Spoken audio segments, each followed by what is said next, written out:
ಅರ್ಧ ಗಂಟೆ ಬರಲ್ಲ ಅಂದ್ರೆ ಹೊಡ್ತಾ ಅಲ್ಲಿ ಬಂದದ್ದು ಆ ಮೂಲೆಯಲ್ಲಿ ನೋಡ್ತಾ ಬಂದದಲ್ಲ. ಇನ್ನೇನು ಈಗ ಎಷ್ಟೊತ್ತಿ ತೋರಿಸಿದ್ರು ಅಷ್ಟೇ. 3 ವರ್ಷದಲ್ಲೇ ನೋಡಿದ್ವಿ.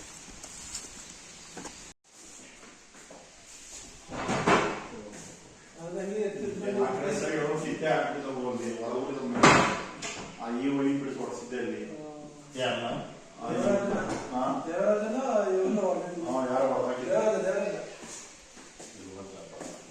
ಅವತ್ತಿಂದ ಇಷ್ಟೇ ಅದಲ್ವಾ?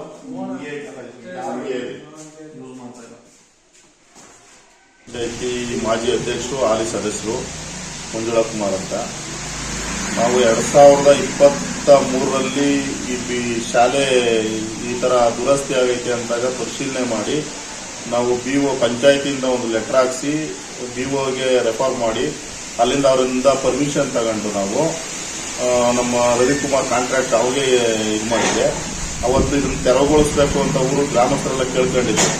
ಆಯ್ತು ಅಂತ ನಾವು ತೆರವುಗೊಳಿಸಕ್ ಬಂದಾಗ ಇಲ್ಲಿ ಇದೇ ಜಾಗದಲ್ಲಿ ನಾವು ಅಂಗನವಾಡಿ ಮಾಡಬೇಕು, ತೆರವುಗೊಳಿಸಿ ಪಿಲ್ಲರ್ ಹಾಕಿ ಮೇಲ್ಗಡೆ ಇನ್ನೊಂದು ಶಾಲಾ ಕೊಠಡಿಗೆ ಅವಕಾಶ ಮಾಡಿಕೊಡ್ಬೇಕು, ಇಲ್ಲಿ ಓದೋ ಮಕ್ಕಳಿಗೆ ಅನುಕೂಲ ಆಗಲಿ ಅಂತ ನಾವು ಇಲ್ಲಿ ಬಂದಾಗ ಇವತ್ತು ಮೊನ್ನೆ ನಮ್ಮ ಕೃಷ್ಣ ಜನ್ಮಾಷ್ಟಮಿ ಅಂಗವಾಗಿ ಇಲ್ಲಿ ಶಿಬಿರಕ್ಕೆ ಅಂದ್ಬಿಟ್ಟು ಕೊಠಡಿ ಬೀಗ ಹಾಕಿತ್ತು. ಇಲ್ಲಿ ಶಿಬಿರಕ್ಕೆ ಅಂತ ಕೊಠಡಿ ಬೀಗ ತೆಗೆದಾಗ ಇಲ್ಲಿ ಕೆಲವರು ಏನು ತಡೆ ಹಿಡಿದಿದ್ರು ಕೆಲವರು ಗ್ರಾಮಸ್ಥರು. ಅದೇ ಗ್ರಾಮಸ್ಥರು ವಿರುದ್ಧವಾಗಿ ಹೇಳಿಕೆ ಕೊಟ್ಟಿದ್ದಾರೆ. ಏನಂತ, ನಮ್ಮ ಮಕ್ಕಳಿಗೆ ತೊಂದರೆ ಆಯ್ತದೆ, ಇಲ್ಲಿ ಜನಜೀವನ ಭಯದಿಂದ ಓದ್ತಾವೆ ಮಕ್ಕಳುಗಳು ಅಂತ.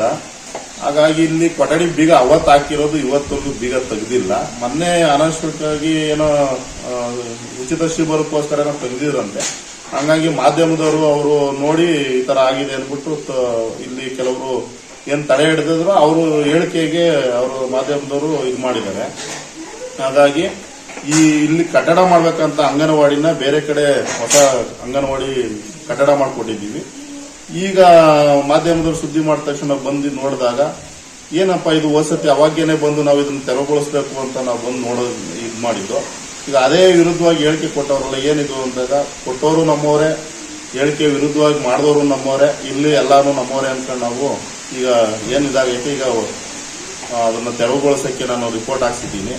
ಅತಿ ಶೀಘ್ರದಲ್ಲೇ ಅದು ಇದು ಮಾಡಿ ನಮ್ಮ ಶಾಸಕರ ಗಮನಕ್ಕೆ ತಂದು ಬೇರೆ ಒಂದು ಶಾಲಾ ಕೊಠಡಿ ಅವಶ್ಯಕತೆ ಇದ್ದು ಚರ್ಚೆ ಮಾಡಿ ಮುಂದಿನ ದಿನಗಳಲ್ಲಿ ಒಂದು ಶಾಲಾ ಕೊಠಡಿ ಮಾಡಿಕೊಡ್ಬೇಕು ಅಂತ ಹೇಳ್ತಾ ಇದ್ದೀನಿ.